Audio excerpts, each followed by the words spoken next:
ನಮಸ್ತೆ. ಅಂಥದ್ದೇನಿದೆ ಯೂಟ್ಯೂಬ್ ಚಾನಲ್ಗೆ ಸ್ವಾಗತ. ನಾನು ಹಾಕೋ ವಿಡಿಯೋ ನಿಮಗೆ ಇಷ್ಟ ಆದರೆ ಲೈಕ್ ಮಾಡಿ, ಕಮೆಂಟ್ ಮಾಡಿ, ಶೇರ್ ಮಾಡಿ. ನಮಗೆಲ್ಲ ನೆಲ್ಲಿಕಾಯಿಯ ಆರೋಗ್ಯದ ಪ್ರಯೋಜನಗಳು ಎಲ್ಲರಿಗೂ ತಿಳಿದಿದೆ.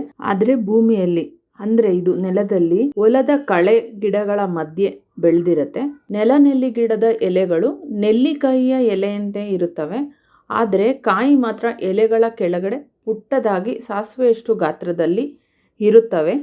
ನೆಲ್ಲಿ ಆಯುರ್ವೇದ ವಿಜ್ಞಾನದಲ್ಲಿ ಮಹತ್ವವಾದ ಸ್ಥಾನ ಪಡೆದಿದೆ.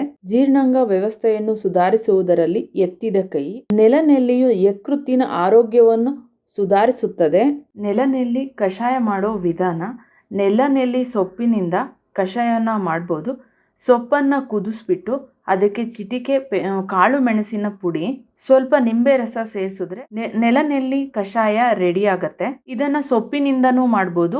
ಈಗ ಮಾರ್ಕೆಟಿನಲ್ಲಿ ನೆಲ್ಲಿಕಾಯಿಯ ಪೌಡರು ಸಿಕ್ಕತ್ತೆ. ಆ ಪೌಡರಿಂದನೂ ಕಷಾಯವನ್ನ ಮಾಡ್ಕೋಬಹುದು. ಮುಟ್ಟಿನ ಸಂದರ್ಭದಲ್ಲಿ ತೀವ್ರ ರಕ್ತಸ್ರಾವ ಆಗ್ತಿದ್ರೆ ಈ ಕಷಾಯ ಕುಡಿಯೋದ್ರಿಂದ ರಕ್ತಸ್ರಾವ ಕಡಿಮೆ ಆಗತ್ತೆ. ಮಧುಮೇಹಿಗಳು ಸಹ ಇದ್ರ ಕಷಾಯ ಕುಡಿಯೋದ್ರಿಂದ ತುಂಬಾ ಉಪಯೋಗಗಳಿದೆ. ಇದು ನೈಸರ್ಗಿಕವಾಗಿ ಹಸಿವನ್ನ ಹೆಚ್ಚಿಸುತ್ತೆ. ಮೂತ್ರ ಸಂಬಂಧಿತ ರೋಗಗಳ ಸೋಂಕು, ಶೀತ, ಗಂಟಲು ನೋವು, ಕೆಮ್ಮು, ಜ್ವರ ಮುಂತಾದ ಕಾಯಿಲೆಗಳಿಗೆ ಈ ಕಷಾಯ ಅದ್ಭುತವಾಗಿ ಕಾರ್ಯನಿರ್ವಹಿಸುತ್ತದೆ. ಬೇರೆ ಕಾಯಿಲೆಗಳಿಗೆ ಔಷಧಿಯನ್ನ ಪಡೆಯುತ್ತಿರುವಂತವರು ಡಾಕ್ಟರ್ ಸಲಹೆಯನ್ನ ಪಡೆದು ಉಪಯೋಗಿಸಿ ಅಂತ ಹೇಳ್ತಾ ಈ ವಿಡಿಯೋ ಮುಗಿಸ್ತಾ ಇದ್ದೀನಿ.